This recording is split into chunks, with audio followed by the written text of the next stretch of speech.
Growing pains. I'm sure we've all heard one parent say to another, if you think it's hard when they're little, just wait until they're teenagers. And frankly, that's as true of startups as it is of children. The challenges don't get easier, they just get more complex. In fact, scale-ups tend to have a lot in common with teenagers. They're constantly outgrowing things, they're still figuring out who they are, and they're not quite mature enough to have a firm grasp on things like realistic goals and how to reach them. And don't get me wrong, I'm not knocking them. Because ultimately, this stage isn't a failure, it's a rite of passage. Reaching that teen stage of maturity is a signal that things are moving forward as they should. But being responsible for that growing org is not for the faint of heart. My guest today is Matt Wensing, Head of Product and Design at Customer.io. Before joining Customer.io, Matt has worn just about every hat in the product leader closet.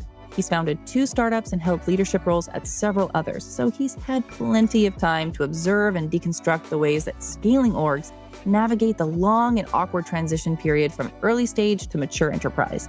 You'll hear what experience has taught Matt about the connection between high-level strategy and frontline leadership, why your org's actual capacity is probably much higher than you realize, and how to turn a cycle of endless failed experiments into an engine that actually powers sustainable growth. Let's jump in. Oh, by the way, we hold conversations like this every week, so if this sounds interesting to you, why not subscribe? Okay, now let's jump in. Welcome back to the Product Manager Podcast. Matt, thank you for making time on your Friday to talk to me. Thanks so much for having me. So can you tell us a little bit about your background and how you got to where you are today at Customer.io? Sure. I joined Customer.io 8 months ago now. And when I initially joined, I was technical director was the title. On the engineering team, really part of a small team with the CTO and another technical director looking at how AI could be used throughout the product and platform. So really AI innovation. Before that, I had started a startup, ran that for 5 years, had raised some funding. It was a low-code, no-code startup. So a lot to do with marketing automations as well. And then prior to that, the previous 15 years, I started a startup out of kind of my first or second job out of college. I decided I wanted to do one of these Web 2.0 things and started a startup that was the first interactive maps on the internet that had weather on them, or the first interactive weather maps on the internet. And that was a really interesting ride. We ended up going out market and selling, of all things, B2B SaaS for supply chain, and did that for quite a while and really had to do as a founder and have done pretty much every role from engineering to sales. I remember when that came out. That was crazy. Wow. Okay. Well, what an honor. I'm learning things and I'm becoming more starstruck as we get talking. Anyway, we won't be talking about weathers and maps and that kind of thing. We're going to be focusing today on what it's like to lead and manage products in this very tricky stage. I feel like we've all had this experience of being in this between stage of startup and scale up when things are really starting to ramp up and things start to go off the rails. So in the past, we chatted before and you talked about Customer.io as being sort of this frontier town where it's past the Wild West kind of startup days, but not quite into fully established city. So, in your experience, what are some of those key leadership challenges that really emerge in this specific stage of maturity? I think it depends a little bit on how you got here. There's a certain amount of culture that you bring into that situation where is everybody on the same page or is everybody understanding that we are in this phase? We're not a city yet. And by city, to extend the metaphor, those are the places where you go and everyone kind of has their box. You know where to get your mail. Everything's delivered a certain way. And the thing I say internally to the folks that I work with directly is in this phase, in this in-between phase, you have 2 jobs. One of them is your core job, the function that you perform that creates value for the company and the business. But the other part of your job is figuring out the best way to do your job. And you might even say to figure out what your job is, because you have a title, and that title is probably the umbrella over the core of your focus. But this transition phase, if you come from the earliest days, that this figuring out what I should do today is kind of the most of the job. I mean, I would say that's 95% plus of your job. Most days, you're really just making it up as you go. This is a bit in between, and you can end up hiring people who are used to the Wild West where they're figuring it out every single day. And then you can hire people who are really, you could say, leaning into the future and saying, I'm even more comfortable the more established it gets. And I think it's just important to recognize and for each person to know that, hey, that feeling you're feeling of not knowing for sure if the thing you're doing is the right thing, that's actually part of the job and that's normal. And we want your help in figuring out kind of the full definition of your roles and responsibilities. And that's how you participate in building the company you want to work at. Oh, that's an interesting take. Like, I feel like it's kind of a question that tends to linger, that doesn't communicate it often between leadership and ICs. So that's interesting that you point that out. I kind of want to dig a little bit further into that, if that's okay. So when you're working with, say, a new hire, for example, that's kind of come onto the team during that stage, and, like maybe you're building their job description out, or kind of getting a sense of what their main contribution to the company needs to be. How does that ideally need to go? Like, where do you kind of see the boundary between how much the IC should be participating in their, just kind of dictating what their role should be versus what leadership should be dictating to them? If you can tolerate more metaphors. Oh, I love them. I love them. Yeah, the way I think about these early hires, and by early, I mean less than 500 people, which means each department, if you break it down, you could all fit into a pretty big room or an auditorium together and you know everyone's name. You're kind of under that Dunbar number where you know every single engineer by name and you know a little bit about them. So it's still small compared to a large company scaled. And in those situations, if I am leading a group like that, I try not to make many assumptions about how the future is going to unfold, what their full scope of responsibilities are going to be. We're trying to ultimately get as much contribution out of each individual. We're trying to give as much individual as much opportunity as we can. And in that case, there is a job description that has to be put out in order for them to respond to and join the team. But what I will often do is initially, you're trying to learn how this person works and what they're comfortable with. And I like to start with, and this can happen in a period of days. This doesn't have to take months. In fact, when you're at this stage, you can't take months. But you really try to figure out what is the most ambiguous direction that this person can comfortably work under. Oh, interesting. Not because you're trying to be ambiguous, right? You actually, if you're interfacing, say if you're reporting to a VP or a CPO or maybe the CEO, depending on where you are, the direction you're getting is often extremely high level. And it's because those people have such a wide purview that they have to be extremely parsimonious in how they share direction. So we need to do something about X. What I try to do initially is say, okay, I'm not going to put this person into a box or create a ceiling on them. I'm going to take what I just got given and I'm not going to just pass it along as is. I'm going to bring it down one level and to make it a little bit more concrete, put some boundaries on it, but not much more, because ideally they can run with it. And I like to see how people run with or don't run with that kind of direction. And it's very interesting to see what the follow through or responses are to that. I think you can learn a lot in, like I said, days, not weeks, in terms of how people handle that kind of direction. And again, you're not abdicating your responsibility, but what you're looking for is this a person who can thrive with a lot of autonomy? Or is this a person that actually needs more supervision, more management, more clear direction and boundaries in order to thrive? And you need both kinds with an organization, but you can either frustrate or you can really dishearten a person that needs one or the other if you don't test for that. That makes sense to me. I think I actually feel that that's a really good indicator for a strong leader, to kind of have that kind of emotional intelligence, to kind of get a sense of, like how be able to read someone's ability and comfort level with a level of ambiguity and kind of see and be perceptive to how they kind of rise to that occasion. I kind of want to take a little step back here, and I apologize, I'm kind of throwing you a curveball, because what this is making me think of is the role of strategy and how it evolves from that really, really early stage startup as you start to get more mature as an organization. And I think this is an area like where we're kind of talking about deployment of personnel and that kind of thing, and how that kind of can be so individual. But I see kind of a pattern of strategy being a little bit more, it gets more complex. Like as when you're a small team, a strategy can be really just an action plan. And then as you get bigger, the components of a strategy become kind of more diffuse across different organizations. And it becomes more challenging for someone kind of in senior, but not, executive leadership or a director level, to interpret that strategy and kind of be able to fulfill their end of it, especially in a remote organization where people just aren't quite communicating as fluidly as they would be in maybe an office situation. So what have you kind of seen in the field as far as managing the role of strategy in terms of deploying and kind of translating a vision into actual outcomes?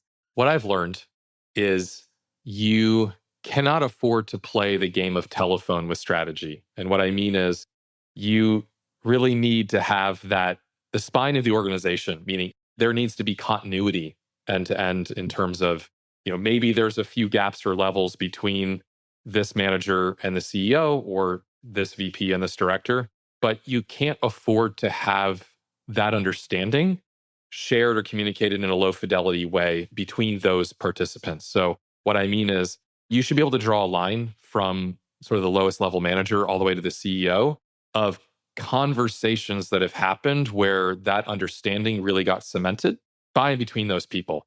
Let me tell you what the opposite of this is. So, the anti pattern would be, here's this vision, here's this understanding. This is our strategy at a very high level. So maybe it's the company strategy. We want to be the greatest X. Insert your company here. That's often the kind of thing that comes from, board to the CEO, and then maybe the C-level socializes it a bit. And then one failure mode would be you then convene your S team, because we want to imitate Amazon in this case. And we say, okay, here's our strategy. And you just kind of hand it out to each person. And you say, go implement this or go run with this. Make this real in your world. And you will essentially create a gap in understanding where the way it gets carried out then on the ground, it doesn't end up looking and feeling the way that it was intended to, because people will interpret things.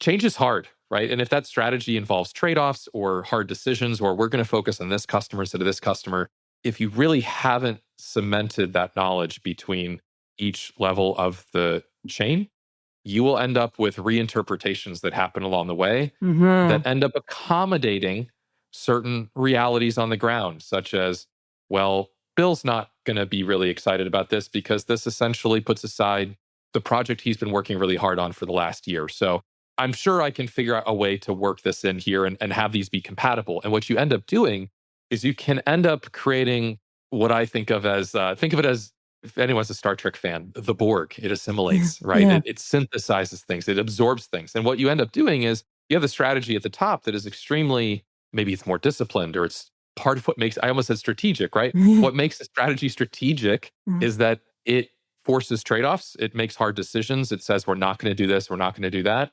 The sign that you haven't done this cementing, as I call it, is that somewhere in the chain, someone goes, it must not mean that we can't do this, or we must be able to also accommodate that. And they will glom on, or it becomes this sticky ball, right? Where there's really nothing that isn't in play anymore. It's, of course, we want to do this. And that's how you know you haven't done this part. This part is the people really coming to grips with what this says we're not doing, maybe anymore, or we're not going to do instead of this. And if that person understands that, then there's an accountability chain as well. It's very hard if you don't have that come to grips with moment. And I think especially for remote teams, this is easy to skip, is did that person really go away understanding the trade-offs and what we're going to have to give up in order to do this? And I think that's how you prevent that. But we can also do this, of course, right? Or this doesn't say that we can't keep doing this. And then you have a leader that goes, how come we have the strategy, that we're only going to do this, or we're going to focus on this. There's the word, right? Everyone wants focus. We're going to focus on this, but then when I'm looking at how we're spending our time, I don't see that focus. And it's because somewhere along the way that chain got broken and someone assumed that it didn't mean that we can't also do these other things, right? Yeah, okay. This makes sense to me. And I think part of why I asked this and why that kind of came to me as we're talking about folks sort of choosing their own adventure, so to speak, about how they can contribute best to the company. I think that when we kind of misfire in that area, that tends to be where work gets duplicated, or people who are well-meaning tend to spend time serving the strategy to their understanding. And then we get some breakdown in terms of, okay, what's the right process? And, how do we really show value or present value if we don't have a very clear picture about the scope of our influence within that bigger picture? And that kind of leads me into, when should we introduce process versus maintaining this kind of startup agility? I feel like this is just kind of a constant struggle. How do you make a judgment call about avoiding this chaos versus death by committee kind of battle? I like to introduce process on the heels of success. So something worked. I think of process, and I was explaining this to somebody earlier this week. And this is a helpful way to introduce process without even using the process word. Is I like to think of process as it is writing down a story of what success looks like Hmm. that we want to repeat. So you say, wow, that call between product and sales went really well. That call where we got brought on to have that conversation with that customer went really well. It wasn't written down. There was no process. Thank goodness we have some people on the team who can just leap headfirst into those situations without a playbook and have it go well. And maybe we've tried it 3 other times and it didn't go well, and this time it did. Writing down the process is simply then saying to the company, hey, here's what just happened. This was awesome. Hmm. So let me tell you why this went so well, or why I think this went so well. It went so well because first, Glenn and I got together and we did this, or the next thing we did is, Sam and I did this. You just tell a story of the success that you had. And naturally, people want to imitate success. Process is really just a way for people to imitate a successful story. Mm. And therefore, everyone wants that, right? And it's what Yeah. salespeople, when people are on their, educational products or info products, right? What are they selling you? Selling you a recipe for success. And a lot of those obviously are not real. A great manager calls a timeout or notices success and says, how did you do that? Please write it down and teach it to the team. And then I like to separate. So that's the process is just repeating the story. I like to think of ops. Ops is also extremely helpful. Ops is a way of saying, that is the story we want to have. We want these 3 people to get into a room together and reconcile why this thing wasn't done on time. Not in a bad way, but in a good way. That's a healthy conversation. We need to have that. How often should we have that? Yeah, I think we should have that at least every couple weeks. Great. Ops, can you help? Yes. Ops comes in and says, I'm going to essentially create the structure, the context that allows us to repeat this. And it seems really simple, but this is the part about saying out loud what otherwise is just assumed. It's very easy for a less experienced manager to assume that, hey, they had success. They're going to do that again. They want that to happen again. I think this phase is about saying, hey, write that down, share that story. And then, hey, ops, how do we try to recreate that success? Let's get them in a room. How long should the conversation be? What's the agenda? And before you know it, you have this process, but everyone sees the value because it was organic.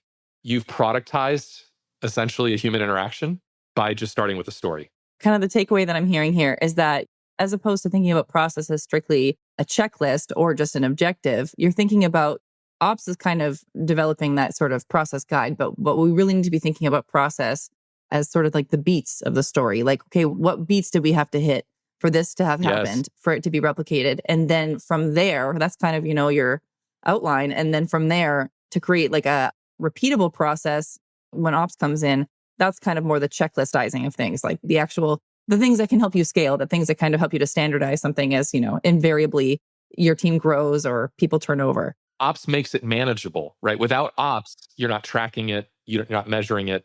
Ops is what lets you go, oh, so that means we could have up to this many beats per whatever with this group and this. And I love your beats analogy. I just have to say, like, that to me is the story is the movie, the beats are the scenes that you need to create. And if we don't have this scene, if the scene doesn't happen, the story falls apart. And everyone wants to be a part of that.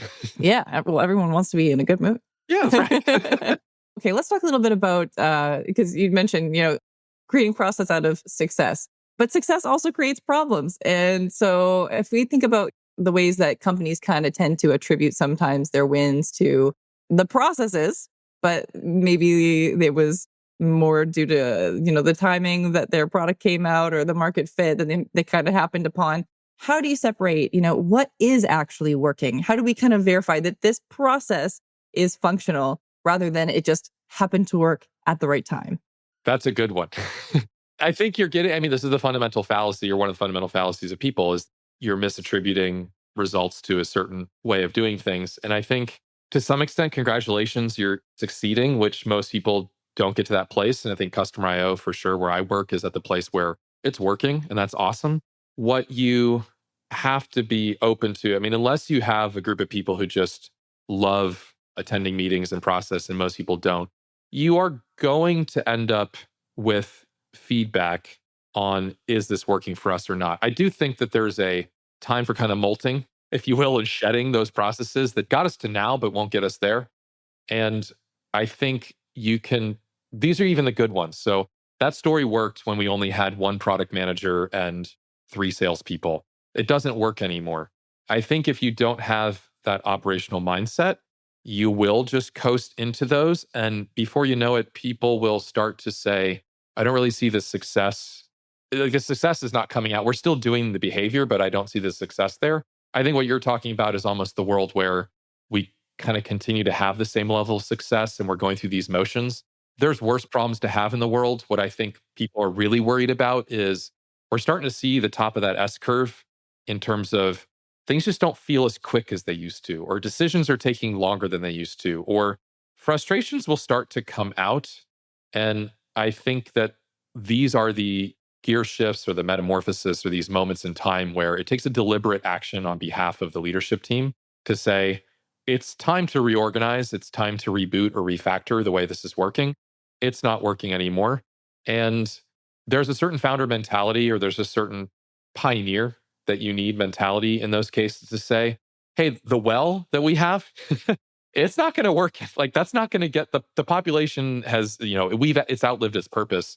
And there is a moment there where you have to be willing to remove the well and replace it with something else. And that's risk. There has to be a certain amount of appetite for risk that says we don't want to lock in our gains at this point. And I would say a technique that I've used in terms of having this conversation with people where it's already working is you say, okay, put aside what's working. What are our aspirations? How big do you want this to get?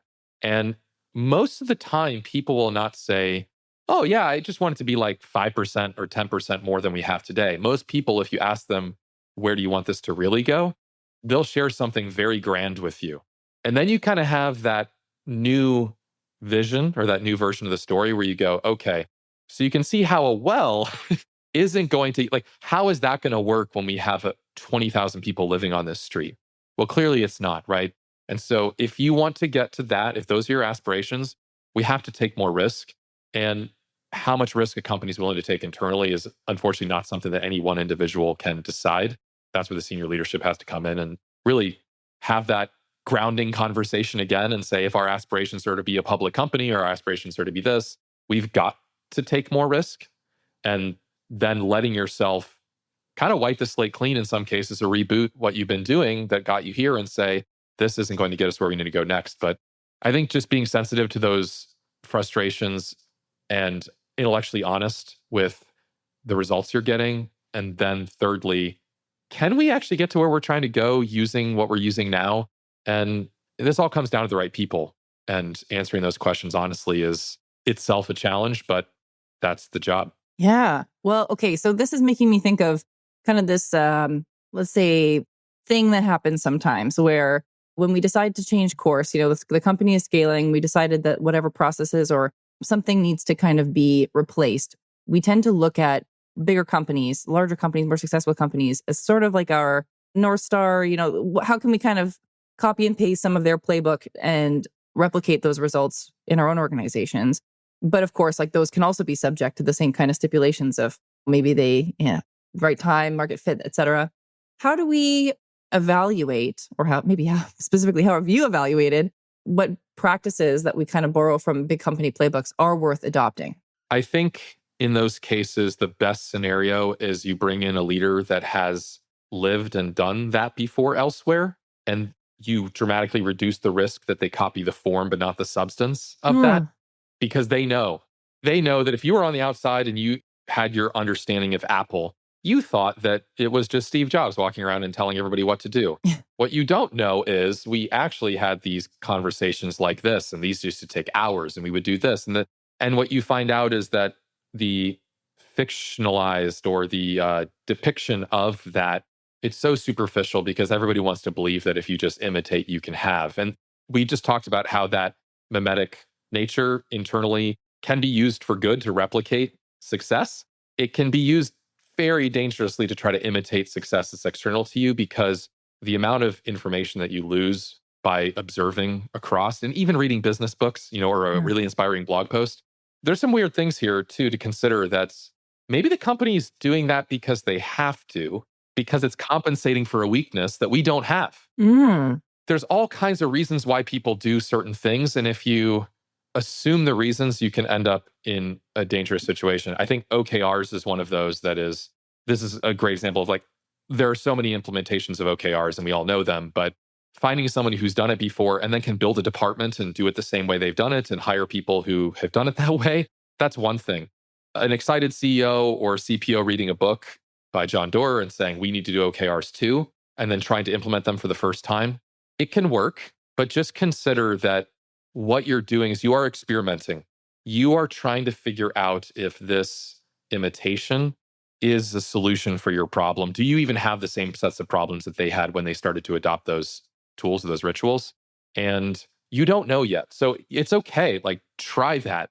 But somehow you need to try it with a very light hand or grip on it and say, if this doesn't work this quarter, if this doesn't work this sprint, we are not going to stick to it because it's not about our ego. It's not about our pride. Like, we're going to try it and see if it helps. So I would recommend those things in very small doses with a light grip, unless you have someone that's lived it and can really tell you the inside story of, we tried those and this is what didn't work. I'm going to do it the way that I've known has worked before. And also, I'm going to hire the people that work this way, because you could hire someone from Google that's familiar with OKRs. And if this person uses them at a completely different company, even that might not be compatible. So I think there's a lot of danger there. We know that. I also think that it's worth trying. We don't need to learn everything over again ourselves. There are certain risks that we figured out how to avoid. Just be careful. Yeah. In terms of that. I'm going to press you a little bit more on kind of a related angle here. I like the way that you kind of mentioned using a light hand when kind of piloting tactics or strategies that you're not 100% sure are going to be compatible with the mission. I have kind of seen the opposite extreme of that, of what I would kind of refer to as too much too fast and not enough time. So how do we avoid the issue of perpetually being in an experimentation phase, but managing our timeline so that we can really evaluate the outcome? I've seen this happen across many organizations and with people that I've spoken to as well, where it's like, we tried this experiment, it's almost like we have a 10-step experiment. We get to step 3. Leadership gets concerned that it's not giving us the results yet that we're aiming for. And then we decide, you know what, never mind. We're going to go back to step 1 on a different experiment. And it's like, we don't ever get that real learning from the payoff. Yeah. And this is true, even if it's just, this is a pattern of how do we learn and test that's true all the way down to the feature level, right? And all the way up to the company as product and product as, product as product. I have adopted a technique. The technique isn't new to me. So I'm a big fan of the observe, orient, decide, act framework, OODA loop, which is really just a way of, and I use this all the time in life. This helps me in my personal life even, of saying, we've got to split the observations from the orientation around those observations, from the decision about those, and then from the actions. And I'll also say there are failure modes, and you just described one, which is if you take a single letter out of that equation, there are the companies that just observe, observe, observe, observe, and they never decide anything. And what you just described is a company that maybe observes, does some reasoning around those observations, and then makes a decision to just go a different direction and kind of starts over. You want to make sure you go through all of those, and we can certainly talk about what all those are, but it's tough. Organizations are only as strong as the leaders that get to run them. And so I don't know necessarily what to do if leadership doesn't do these sorts of things. But what should be happening is someone needs to say, I'm going to lay this out. And if everyone else is too busy, this could be a special assignment of someone where, as kind of the company, I like to say the Jane Goodall approach of, I'm going to go observe. I'm the ethnographer of the company. I'm going to go talk to everyone. I'm going to observe. I'm going to study. I'm going to write everything down. I'm going to be a scientist, right? And capture that and then lay that all out. And if you lay it out in a certain way, if you can really split out the observations from the judgments, and I see this fail a lot in terms of people who are frustrated and say, we shouldn't move on to the next thing next, right? They'll lead with that. They'll say, here's 13 reasons why we shouldn't do this next. And people immediately put up their guard and defenses to that because you're treating it like a court case. And as soon as it's a court case where I'm going to show that my client is innocent or why that person's guilty, people put up their defenses. I would highly recommend a more scientific approach where you say, I observe this, I observe that. And you can catch yourself. If you get good at writing this way, you will catch yourself halfway through a sentence about observations going, that's not an observation. I'm making a judgment. Or that's actually like, I'm thinking about the observation. If you can and lead with observations, people's minds will open up a Mhm. lot more because now they're almost eager to know, I'm seeing the same things you are, right? Because you've left that part out. Take me now. Okay, why are those observations there? Oh, yeah, I believe that too. Yeah, that's this way because we did this, and that's this way because we did this. And then you finish with your, and so we should recommendation or decisions. Very helpful technique in terms of writing more persuasively internally. And sometimes all it takes is this kind of, hey, the pen is mightier than the sword, right? All it takes sometimes for those of you who are in those situations, maybe you aren't the senior leader, if you can lay that out in that way, you might be surprised at the kind of impact that can have where the right people reading it in the right ways. And there's a lot of management there of making sure that it's received in the right way. But those are powerful. Companies can sometimes, these are groups of people, right? Group dynamics are real. But leading everyone through that thought process takes a very disciplined approach to laying the information out. And I don't think it's practiced often enough. Yeah. Okay. Again, I want to kind of reiterate what I'm hearing here. Like the takeaway that's emerging from this for me is it's kind of silly to reframe it like this, because what you're saying is you should treat experiments as experiments, which sounds Yes. obvious, but I think it's not obvious because oftentimes experiments are treated like coaching conversations or vague guidance. It's kind of like we should try this, and someone takes that as a marching order. And I think it's really the communication breakdown and kind of the failure to treat it like an experiment in which, if you say we're going to run an experiment between a group of leaders versus we're going to run an experiment around a group of researchers, they're going to think very different things with regards to what you just said. And I think what you're saying is you got to think about it like a researcher would say. We're going to communicate about what exactly we are setting out to do. We're going to set benchmarks and timelines according to what we're going to try, when we're going to reevaluate, and we're going to be researching throughout the whole thing, right? We're going to be making observations and communicating about what those observations are. What I'm hearing is probably where a lot of this breakdown is happening is that there is no real management of the experiment. And so it makes sense why there would be frustration between the leader saying, this isn't working. And then, the managers or ICs, et cetera, who are trying to, work on that experiment going, well, hold on, we're not finished. And so who'd have thought experiments should be treated like experiments? Yeah, I will say I have a strong belief that we adopted as product people, we adopted the whole lean startup methodology. So I know Eric wrote that book in 2007. It was amazing. It was amazing at the time. I think it was so amazing that a lot of us adopted scientific language. We learned to once again imitate the craft of being scientific when it comes to business and validation and feature building and product development without the discipline of, okay, I can say we're going to test this. But if I say, hey, we have this idea for a feature and there's 3 ways we could do it, I really believe that we have to include this deep research function, which is going to be a lot more expensive to build. And so we're going to test that theory by first releasing a version that's where we do that manually and see if people like it or not. Mhm. There should be red flags or alarm bells or whatever it is, butterflies going off in your stomach right now, if you think about it, because what I just did, I'm not testing the right thing at all. What I should be testing is this is really expensive. What we should be testing is can our customers live without it? Mm. But I used language of experimentation and fooled you into thinking that I was being scientific. Now, obviously, maybe I didn't actually, but like this happens all the time in product Mhm. management where someone will say something like that and you'll be like, yeah, we should do it manually because then we're not really productizing it yet, which avoids that research and like, we don't have to build it yet. That's lightweight. Yeah, that's smart. That's a good experiment. It's a terrible experiment. All you're going to get is the person going like, this is awesome. And you're like, yeah, we thought you would think it was awesome. Oh, shoot. Like, what were we testing again? You weren't actually testing the thing you should be testing. You just tested, do people like the thing that I think they're going to like? Yeah. Don't do that. Test, can they live without the thing that's really expensive that we hope we don't have to build? Because we're not here to build really cool stuff. We're here to build a business. And if that business is more profitable and can execute faster because we don't have to build certain things, let's not.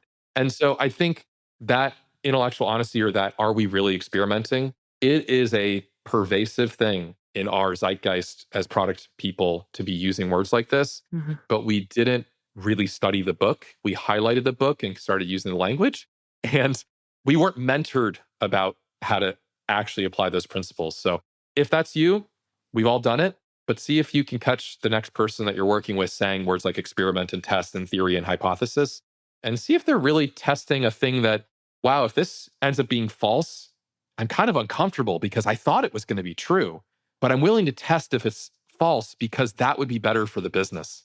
What we like to do is we like to put our opinions out there and test and see, can I find validation for my opinion? That's my test. Yeah. It's No. like, how can we put AI into this product instead of how do we solve this problem? That's right. I have a strong opinion that we need to do X. Therefore, we're going to do some cheap version of X. And when people like it, I'm going to get to show all of you that I was right. Yeah. That's the actual thing going on behind in our minds. And science and ego don't have a lot in common. Oh, that's a quote. I think that this whole conversation, a lot of it hinges to decision making. So you've seen the evolution from founder driven decisions to more distributed decision making. Organization grows, decision making power changes. What's your approach to finding decision rights and ensuring that everyone's got the right context to make good decisions within their capacity? I think it goes back to what I started with is you are sending out feelers all the time as a leader, as a manager, to understand how much context can this person handle and what do they do with the autonomy they're given. I used to manage developers and I had a scale for how autonomous is this developer? And you could work your way up that ladder, starting with, do I know what code to write? If they need help with that, then they're junior by definition. That's okay, but they're an associate in that sense. Up to the level of, I know why we did this work and I know how it fits our strategy. That person is the person who you're hoping you hired or found. Maybe you know that you hired the other one.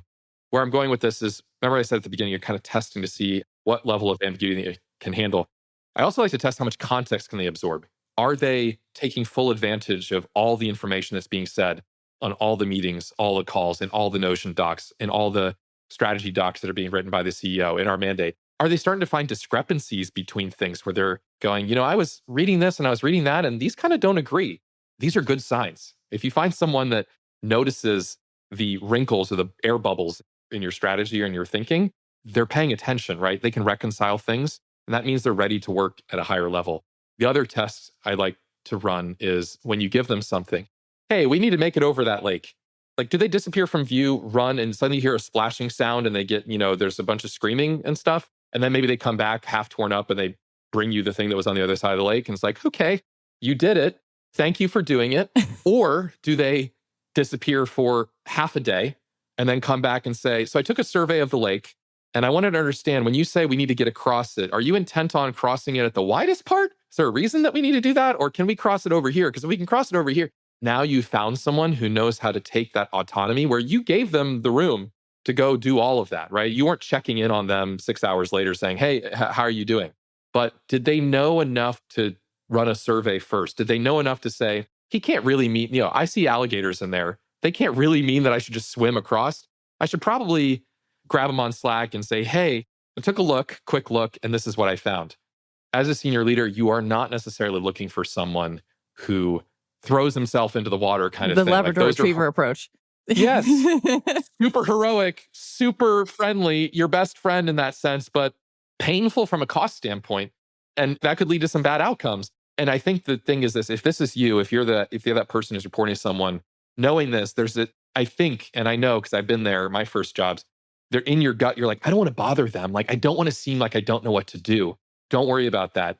If you come back with smart questions, having done your research, having taken it down the field, if you will, and saying, hey, I want to understand a little bit better why you think we should do this, what, et cetera.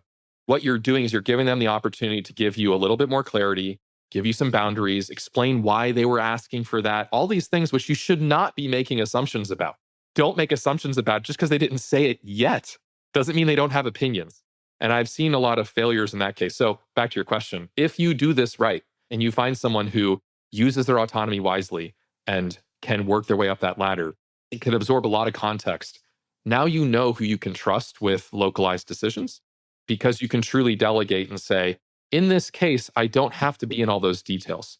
But if you don't do this work as a leader, if you don't test, if you don't give them the opportunity to fail, you won't discover. And then as a leader, you're not going to know how much capacity do we really have, because I'm holding back on delegating because I haven't really tested the resources that I have. But if you test them, you'll find out. And if you don't have enough of one kind, you can augment. If you don't have enough of kind of another, you can fix that too. But I think distributed decision making is the dream. But if you haven't done the research on who can handle it and who can make a better decision than I would have had I done it myself, then you're just flying blind. Then you're just hoping that they make great choices. And that's where you get the chaos. Yeah, what I'm hearing here is like, and I also tend to think that it's sort of compatible with this theory, is that most people have a lot more capacity within their existing headcount than they think, because Absolutely. they're not doing that investigative work or that collaboration to really discern what someone's true capacity is and what their capabilities are to operate within that scope.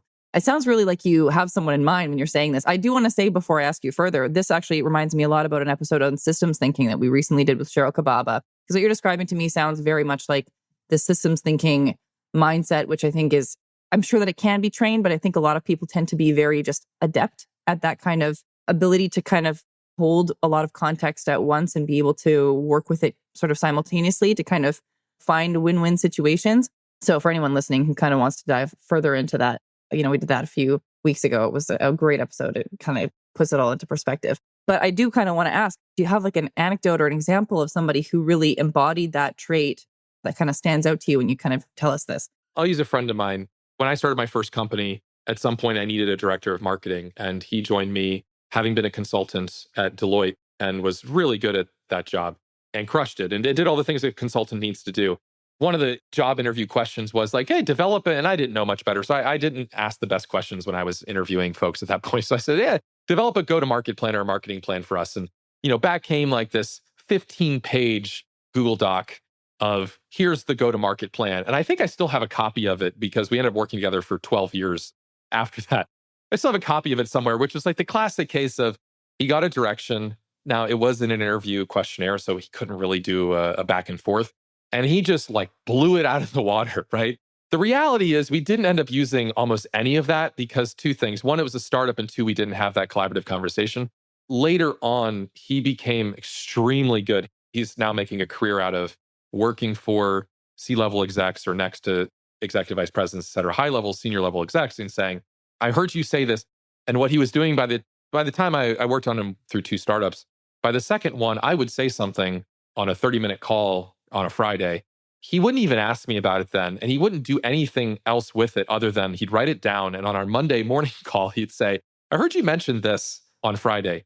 What made you think about that? Like, why did you do that? And so when I share these lessons with you, I'm sharing the lessons that he learned by working together with me. We learned by working together on two startups that he got better at not running with those things. And I got better at appreciating, I'm glad he didn't just run with it because that I didn't even know enough to tell him at first. So those are the anecdotes. I like the funny one. By the end of it, we had such a great working rhythm in that sense where I could trust him with extremely high level direction. And then I would know we were going to work it through together, and then he would run and perform at a very high level. But one last tip, if you do this, I think a lot of managers come from the wrong direction. What I mean is you start at the low level and you say, I have this employee. I hired them to be an IC. They're a product manager or an entry-level product manager. I'm going to give them this and I'm going to see how they do. And then I'm going to give them a little bit more and see how they do. You're building up what you think is their capability level.